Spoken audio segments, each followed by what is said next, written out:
ثقيلتان في الميزان حبيبتان إلى الرحمن سبحان الله وبحمده سبحان الله العظيم صدق الله العظيم وصدق رسوله النبي الكريم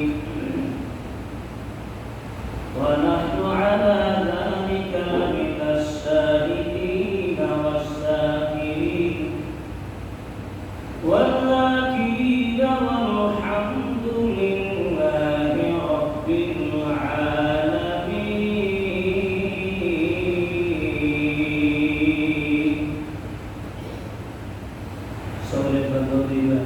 اللهم صل على محمد وعلى آل محمد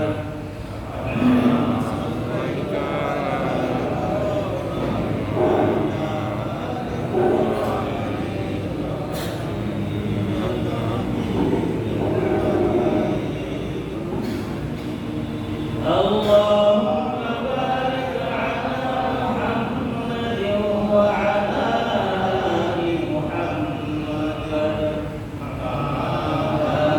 باركت على إبراهيم وعلى آل إبراهيم إنك حميد مجيد. সবাই কিছুক্ষণ জিকির করি লা ইলাহা ইল্লাল্লাহ লা ইলাহা ইল্লাল্লাহ লা ইলাহা ইল্লাল্লাহ লা ইলাহা ইল্লাল্লাহ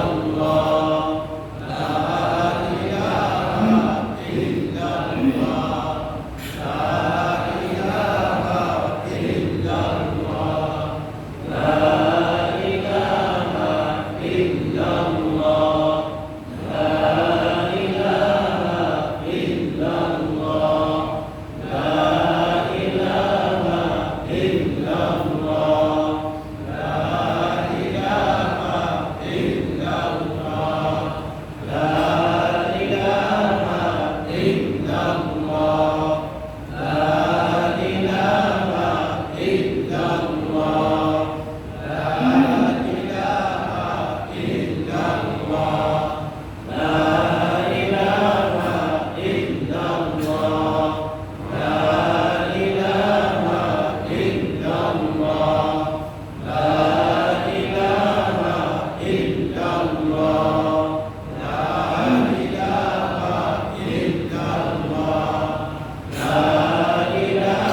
ইল্লাল্লাহ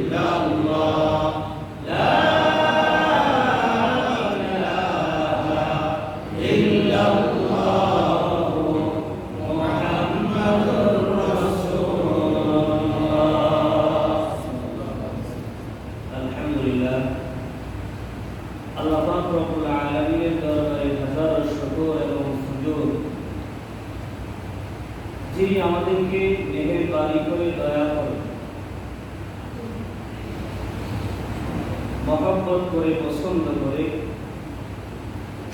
হাজার হাজার মানুষ থেকে বাছাই করে আল্লাহ পাক রব্বুল আলামিনের গোলামি করবার জন্য, আল্লাহ পাক রব্বুল আলামিনের কুদরতি বায়ে সিজদা করবার জন্য আমাদেরকে পছন্দ করেছে, নির্বাচিত করেছে। এজন্য সেই মহান মালিকের দরবারে অন্তরের অন্তঃস্থল থেকে উচ্চ আওয়াজে কালিমাত শুকর আদায় করি, সকলেই করি আলহামদুলিল্লাহ। সম্মানিত হাজির, আজকে আপনাদের সামনে যে বিষয় নিয়ে কথা বলবো, বিষয়টি হচ্ছে কিয়ামতের ময়দানে আমাদের আমলনামা, আমাদের বদ আমল হোক, ভালো আমল হোক, মন্দ আমল হোক, সব আমল ওজন করবে, ওজন করার পরে আমাদের একটা ফায়সালা হবে, নয় জান্নাতি নয় জাহান্নাম, ঠিক কিনা বলে? তো কিয়ামতের ময়দানে ফরজ এবং ওয়াজিব ইবাদতের পরে, ফরজ এবং ওয়াজিবের পরে যেই সমস্ত নফল ইবাদত কাল হাসরের ময়দানে মিজানের পাল্লায় সবচেয়ে বেশি ভারী হবে, ফরজ এবং ওয়াজিবের পরে যেই সমস্ত নফল ইবাদত বন্দেগী কিয়ামতের ময়দানে মিজানের পাল্লায় বেশি ভারী হবে, এমন কিছু নফল ইবাদত, নফল আমলের কথা কোরআন এবং হাদিস থেকে আপনাদের সামনে পেশ করব। আল্লাহ পাক রব্বুল আলামিন আমাদের সবাইকে ধৈর্য সহকারে শোনার তৌফিক দান করুন, আমিন। এবং আমলের নিয়তে শোনার তৌফিক দান করুন, বলুন আমিন। তো কিয়ামতের ময়দানে আমাদের ফরজ এবং ওয়াজিবের পরে যে সমস্ত ইবাদতগুলো সবচেয়ে বেশি ভারী হবে, এমন কিছু ইবাদতের কথা আমি আপনাদের সামনে বলব। আমরা সকলেই জানি আমাদের আমল ছোট হোক বড় হোক, কিয়ামতের ময়দানে এই আমলগুলোকে মাহশারে ময়দানে মিজানের পাল্লায় কে উপস্থিত করবে? আরো বড় বলি, কে উপস্থিত করবে? আমরা যেটাকে ছোট মনে করি, যে গুনাহকে ছোট মনে করে করতেছি এবং যে ইবাদতকে ছোট মনে করে বাদ দিতেছি, সবগুলোই কিয়ামতের ময়দানে আল্লাহ পাক উপস্থিত করবে, ঠিক কিনা বলে? আমি গোপনে অন্ধকারে সাত দেয়ালের ভিতরে যে ভালো কাজ করব, ছোট হোক, কিয়ামতের ময়দানে উপস্থিত করবেন কে? আল্লাহ। সাত দেয়ালের ভিতরে হোক, গভীর অন্ধকারে হোক, সাত জমিনের নিচে হোক, বান্দা যদি ছোট্ট কোনো বদ আমল করে, মন্দ কাজ করে, সেই মন্দ কাজ কিয়ামতের ময়দানে মিজানের পাল্লায় উপস্থিত করবেন কে? আল্লাহ। আপনি আর আমি ভুলে গেলেও ভুলবেন না কে? আল্লাহ। আপনি আর আমি না দেখলেও দেখেন না কে? আল্লাহ। আপনি আর আমি না শুনলেও শুনেন কে? আল্লাহ। আল্লাহ পাক রব্বুল আলামিন। এইজন্য তিনি হলেন সামিউন বাসীর। আল্লাহু আকবার। তিনি হলেন সামিউন বাসীর, সব কিছুই শুনেন, সব কিছুই দেখেন। এজন্য আল্লাহ পাক রব্বুল আলামিন বান্দাদেরকে স্মরণ করে দেওয়ার জন্য কোরআনে কারীমের মধ্যে বলেছেন, ফামাইয়া'মাল মিসকালা যাররাতিন খায়রান ইয়ারা ওয়া মাইয়া'মাল মিসকালা যাররাতিন শাররান ইয়ারা। এই দুইটা আয়াত আমরা সকলেই পারি কিনা বলেন? সকলেই জানি, অর্থ সবাই জানি। ফামাইয়া'মাল মিসকালা যাররাতিন খায়রান ইয়ারা, বান্দাদের মধ্য থেকে যেই ব্যক্তি মিসকালা যাররাতিন খায়রান ইয়ারা, যাররা পরিমাণ, অনুপরিমাণ কোনো বান্দা যখন ভালো কাজ করে, কিয়ামতের ময়দানে আল্লাহ পাক রব্বুল আলামিন তাকে দেখিয়ে দিবেন। যদিও সে মনে করছে এটা কেউ দেখে না। ওয়ালাইয়া'মাল মিসকালা যাররাতিন শাররান ইয়ারা, এবং যে ব্যক্তি যারা পরিমাণ অনুপরিমাণ মন্দ কাজ করে, কিয়ামতের ময়দানে আল্লাহ পাক রব্বুল আলামিন তাকে সেটা দেখিয়ে দিবেন। যদিও সে মনে করছে এই মন্দ কাজ, ছোট্ট মন্দ কাজ কেউ দেখে না, ঠিক কিনা বলেন? হযরত লুকমান হাকিম তার সন্তান একদিন ডাক দিয়ে বলে, বাবা, এই যে মন্দ কাজ, ছোট কাজ, ভালো কাজ, ছোট হোক, এটা যে আমরা করি, এটা যদি পাথরের ভিতরে হোক, ভিতরে করা হয়, এগুলো কি আল্লাহ পাক উপস্থিত করতে পারবেন? হযরতে লুকমান হাকিম তার সন্তানের এই প্রশ্নের জবাবে তিনি বলেছিলেন, وَإِن تَكُ مِثْقَالَ حَبَّةٍ مِّنْ خَرْدَلٍ فَتَكُنْ فِي সাখরাতিন আও ফিস সামাওয়াতি আও ফিল আরদ ইয়াতি বিহা আল্লাহ।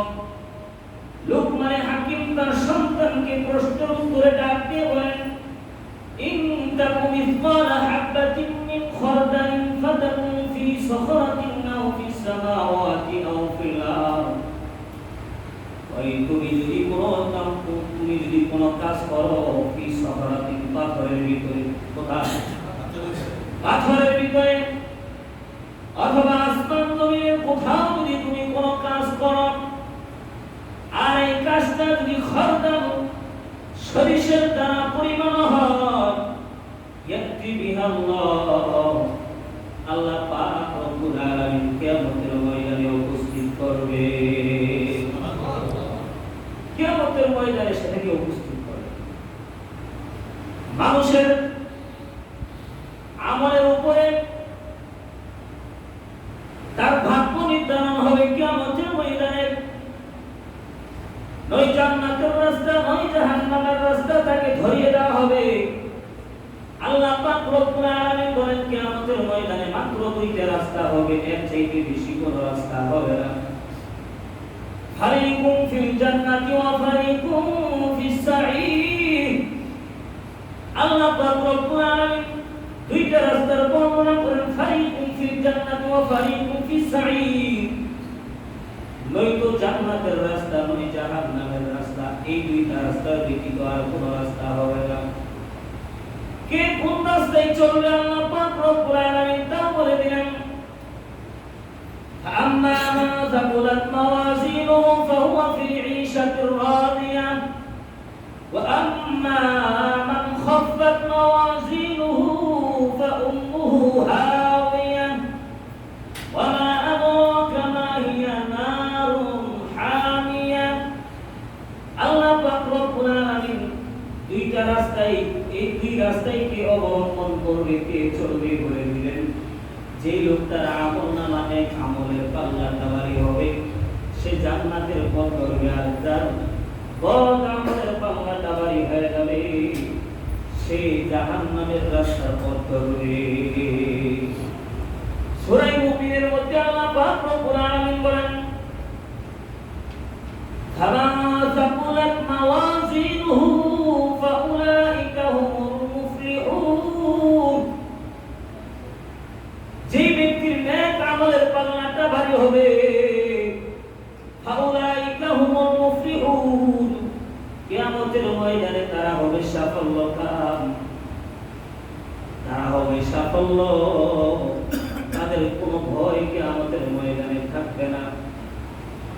ومن خفت موازينه فأولئك هم الذين خسروا أنفسهم। আর যাদের বদ আমলের পাল্লাটা ভারী হয়ে যাবে, فأولئك هم الخاسرون, কিয়ামতের ময়দানে তারা ক্ষতিগ্রস্ত হয়ে যাবে। ফি জাহান্নাম, তারা থাকবে জাহান্নামে। কোথায়? জাহান্নামের মধ্যে থাকবে। আল্লাহ পাক রব্বুল আলামিন সব স্পষ্ট করে বলে দিয়েছেন, আমাদেরকে ওয়াজ নসিহত করে দিয়েছেন। তারপরও আমাদের মধ্যে কিছু মানুষ আছি, গাফেল উদাসীন মানুষ আছি, জাহান্নামের পথে চলতেছি, কোন সময় বিবেক বাধা দেয় না, আছে না নাই? জাহান্নামের পথে চলতেছি, মা বাবায় বাধা দেয়, মা বাবার কথা শোনে না। মসজিদের ইমাম সাহেবরা মেম্বরে বসে বসে জাহান্নামের ওয়াজ করে, জান্নাতের ওয়াজ করে, জাহান্নামে কি কি কাজ করলে জাহান্নামে যাবে, কি কি কাজ করলে জান্নাতে যাবে। ওলামায়ে কেরাম মসজিদের মেম্বরে বসে বসে আমাদেরকে শোনায়, কিন্তু আমরা শুধু শুনি, কান শুন করি, ঠিক কিনা বলেন? আমলে আনি না।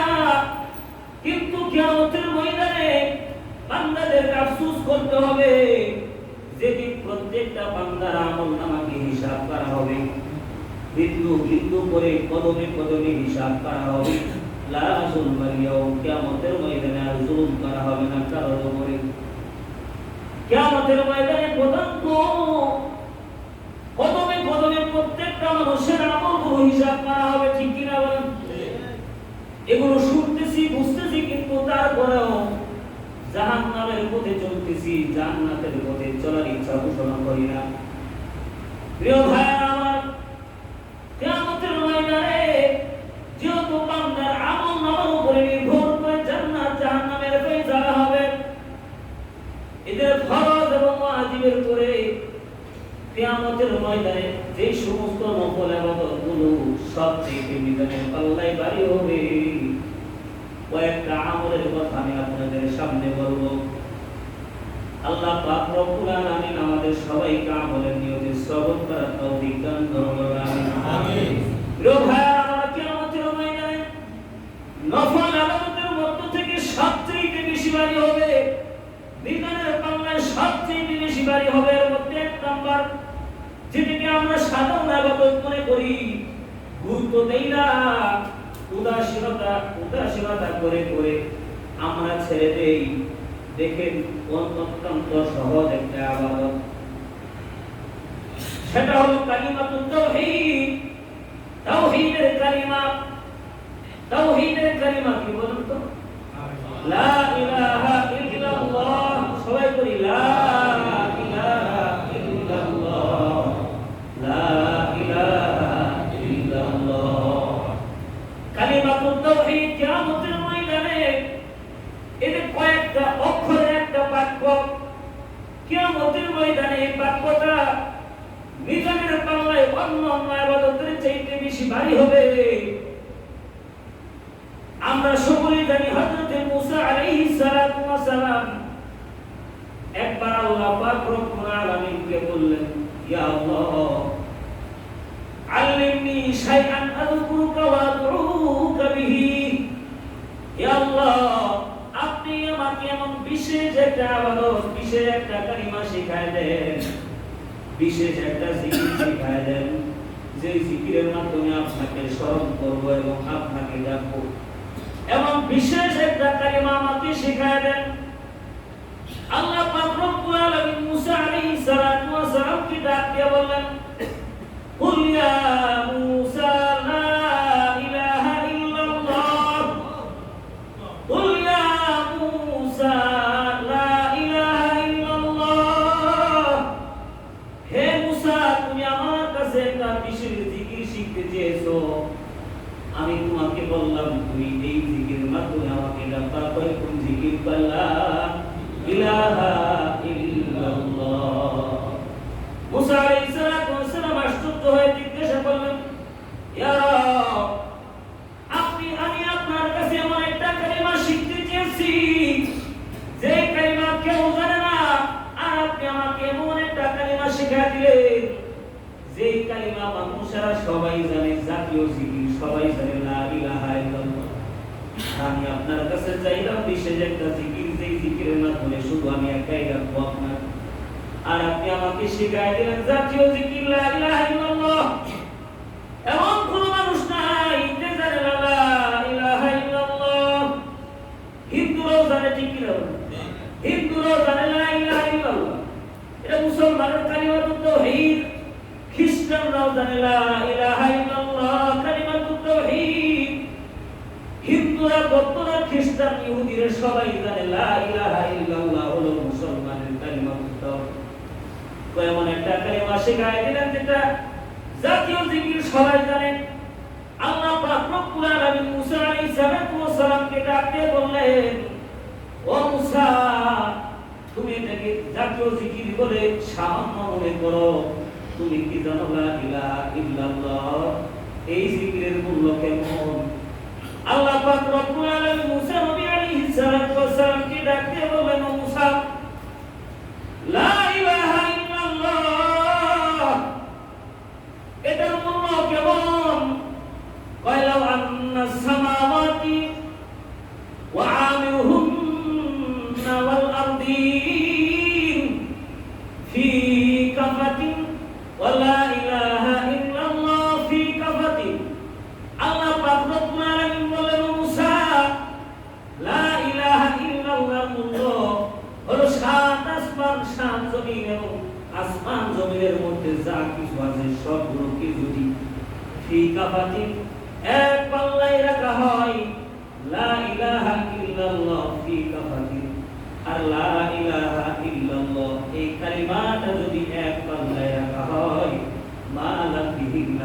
ইলাহা ইল্লাল্লাহ। আল্লাহু আকবার। আল্লাহ পাক বললেন মুসা, সাত আসমান সাত জমিন সব মিলে যদি এক পাল্লায় রাখা হয়, লা ইলাহা ইল্লাল্লাহ চিরকুটটা যদি এক পাল্লায় রাখা হয়, তাহলে লা ইলাহা ইল্লাল্লাহ এর পাল্লাটাই বেশি ভারী হয়ে যাবে। মিজানের পাল্লায় বেশি ভারী হবে লা ইলাহা ইল্লাল্লাহ। তিরমিজি শরীফের আরেকটা হাদিসের ভিতরে আসছে আল্লাহর রাসূল বলেন, ইন্নাল্লাহা সায়ুখাল্লিসু রাজুলান মিন উম্মতি আলা সাইরিল আখলাক আলা সাইরিল খালাইক। কিয়ামতের ময়দানে আল্লাহ পাক রব্বুল আলামিন আমার বান্দাদের মধ্য থেকে, আমার উম্মতের মধ্য থেকে একটা উম্মতকে সমস্ত মানুষের সামনে পেশ করা হবে। সমস্ত মানুষ উপস্থিত থাকবে কিয়ামতের ময়দানে, সবাই উপস্থিত। এদের মধ্য থেকে একজন ব্যক্তিকে আল্লাহ পাক রব্বুল আলামিন উপস্থিত করবেন। উপস্থিত করার পরে ফায়ানশুরু আলাইহি 99 সিজিল্লান, ওই ব্যক্তির সামনে 99টা আমলনামার খাতা সামনে পেশ করা হবে, খুলে দেওয়া হবে। ব্যক্তির সামনে 99টা আমলনামার খাতা, যেখানে বান্দার আমলনামা লেখা হয়েছে, বদ আমল লেখা হয়েছে, নেক আমল লেখা হয়েছে, এমন একটা খাতা সামনে পেশ করা হবে। এর পরিমাণ হলো 99টা। আর এক একটা খাতার পরিমাণ কেমন? আল্লাহর রাসূল বলেন মিথলু মাদ্দিল বাসারি। এক একটা খাতার পরিমাণ হবে, ধর্মপ্রস্থ হবে কেমন? আল্লাহর রাসূল বলেন মানুষের দৃষ্টি যতদূর পর্যন্ত যাবে ততদূর পর্যন্ত লম্বা হবে, এবং প্রস্থ মানুষের দৃষ্টি যতদূর পর্যন্ত যাবে। এক একটা আমলনামার খাতাগুলো এত লম্বা লম্বা হবে, যেখানে লেখা হয়েছে বান্দার আমলনামা। আল্লাহু আকবার। কয়টা উপস্থিত করবে? 99টা এরকম খাতা উপস্থিত করা হবে। আল্লাহ পাক রব্বুল আলামিন তখন বান্দাকে ডাক দিয়ে বলবেন, রে বান্দা, আতুনকিরু মিন হাযা শাইআ, তোমার সামনে যে আমলনামার খাতাগুলো উপস্থিত করা হলো, এগুলোর মধ্য থেকে কি কোনটা তুমি অস্বীকার করো নাকি? তুমি কি কোনো খাতাকে অস্বীকার করো নাকি? বান্দা ডাক দিয়ে বলবেন, লা ইয়া রাব, হে আল্লাহ, কোনটাই আমি অস্বীকার করি না।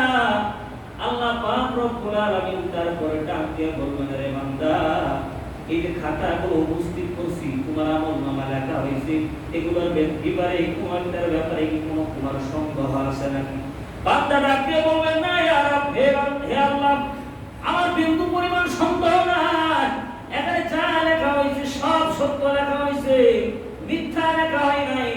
আল্লাহ পাক রব্বুল আলামিন আবার ডাক দিয়ে বলবেন, রে বান্দা, এই যে আমলনামার খাতাগুলো উপস্থিত করা হয়েছে, এগুলো বাকি কি তোমার কোনো এক্সট্রা কোনো আমল আছে নাকি? বান্দা ভীত সন্তুষ্ট হয়ে যাবে, ভীত সন্তুষ্ট হয়ে বলবে, লা ইয়া রাব, হে আল্লাহ, এগুলোর বাইরে আমার বিশেষ কোনো আমল নাই, সব কিছু এখানে লেখা হয়েছে। আল্লাহ পাক রব্বুল আলামিন তখন ডাক দিয়ে বলবেন, বান্দা, তোমার একটা আমল আমি আমার নিজের কাছে বিশেষভাবে হেফাজত করে রেখে দিয়েছি। আল্লাহু আকবার। তোমার একটা আমল আমি আমার কাছে বিশেষ করে হেফাজত করে রেখে দিয়েছি। তখন আল্লাহ পাক রব্বুল আলামিন একটা চিরকুট বের করবেন, একটা খাতা, ছোট্ট একটা খাতা বের করবেন, যেই খাতার ভিতরে লেখা থাকবে লা ইলাহা ইল্লাল্লাহ, লা ইলাহা ইল্লাল্লাহ। একটা লেখা থাকবে, একটা বাক্য ওই চিরকুটের ভিতরে লেখা থাকবে। আল্লাহ পাক বলবেন, এটা তোমার আমলনামা আমি নিজের কাছে হেফাজত করেছিলাম। বান্দা ডাক দিয়ে বলবেন, আল্লাহ, এই সামান্য একটা চিরকুট কি আর কাজে লাগবে? অথচ অপর দিকে 99টা আমলনামার খাতা, কত বড় বড় আমলনামার খাতা এক পাশে, আর লা ইলাহা ইল্লাল্লাহ ছোট্ট একটা চিরকুট এক পাশে, কি আর কাজে লাগবে? বান্দা যখন এইভাবে এটাকে তুচ্ছ মনে করবে, আল্লাহ পাক রব্বুল আলামিন ডাক দিয়ে বলবেন, রে বান্দা, তুমি জানো না লা ইলাহা ইল্লাল্লাহ এই ছোট্ট একটা চিরকুটের কি মূল্য? আল্লাহ পাক রব্বুল আলামিন ফেরেশতাদেরকে বলবেন যে ওই 99টা আমলনামার খাতাটাকে এক পাল্লায় রাখো, ফাতুদু সিজিল্লাতু ফি কাফানি। 99টা আমলনামার খাতা এক পাল্লায় রাখা হবে। ওয়াতুদু কুলু লা ইলাহা ইল্লাল্লাহ ফি কাফাতি। আল্লাহ ইলাহা ইল্লাল্লাহ একটা চিরকুট আরেক পাল্লায় রাখা হবে, তারপরে মাপ দেওয়া হবে। দেখা যাবে আল্লাহর রাসূল বলেন কিয়ামতের ময়দানে দেখা যাবে ফাতশাতি সিজিল্লাতু ওয়া সাকালাতি বিতাকাতু।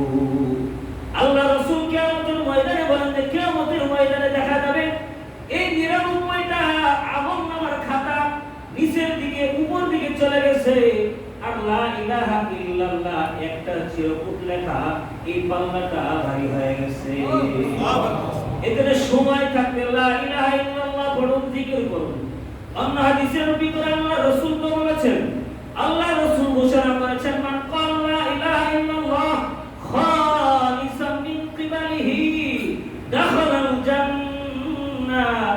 আল্লাহ রাসূল বলেন কেউ যদি লা ইলাহা ইল্লাল্লাহ মন থেকে ইখলাসের সাথে একবার পড়ে, আল্লাহর রাসূল বলেন আর এটার উপরে তার যদি মরণ হয়ে যায় এই বিশ্বাসের উপরে, আল্লাহর রাসূল বলেন দাখালাল জান্নাহ, ওই ব্যক্তি জান্নাতের মধ্যে প্রবেশ করবে। কোনো সন্দেহ আছে? না। কোনো সন্দেহ আছে? কোনো সন্দেহ নাই, আল্লাহর রাসূল বলেছেন জান্নাতে যাবে। এজন্য সময় থাকতে সময়কে কাজে লাগাবো। দেখেন লা ইলাহা ইল্লাল্লাহ করার জন্য ওযু লাগে, কথা বলেন, ওযু লাগবে।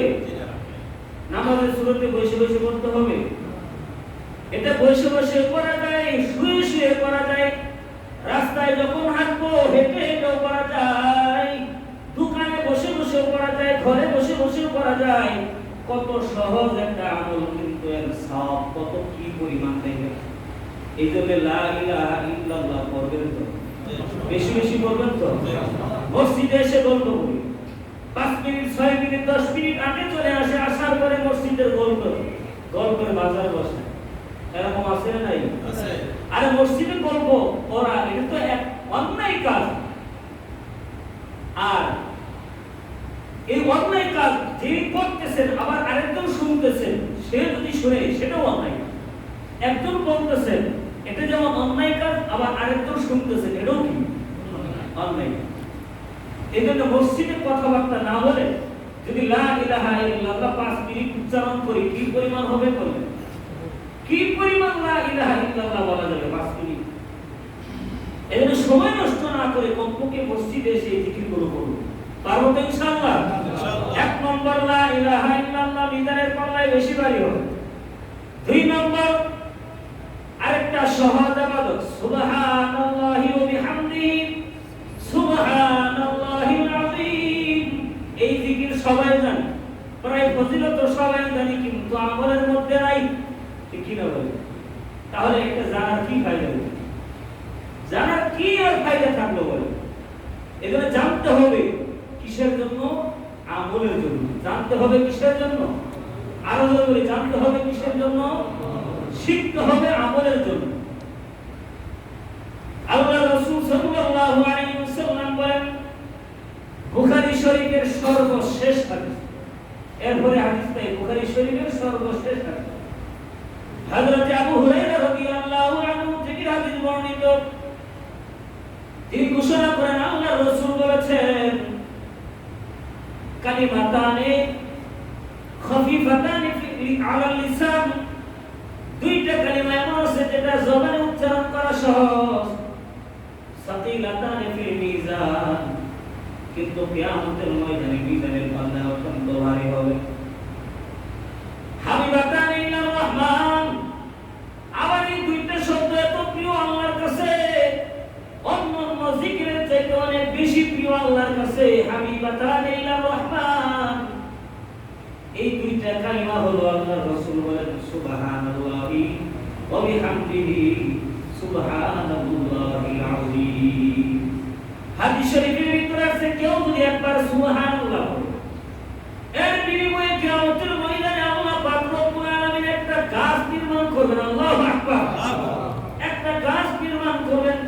গাছের পরিধি কেমন হবে?